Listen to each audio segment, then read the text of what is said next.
जब तक का मतलब होता है as long as. For example, मैं तब तक यहाँ रहूंगी जब तक तुम्हें मेरी जरूरत है। I will stay here as long as you need me.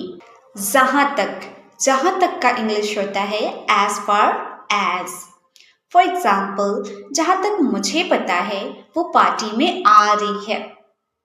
As far as I know, she is coming to the party. जैसे ही का इंग्लिश होता है as soon as. For example, जैसे ही तुम घर पहुंचो मुझे फोन करना।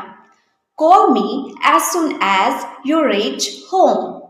साथ ही का इंग्लिश होता है as well as.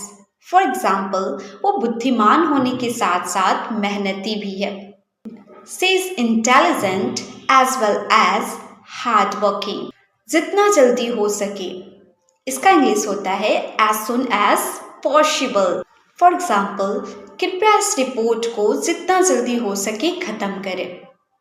Please finish this report as soon as possible. जैसे कि, इसका इंग्लिश होता है as if.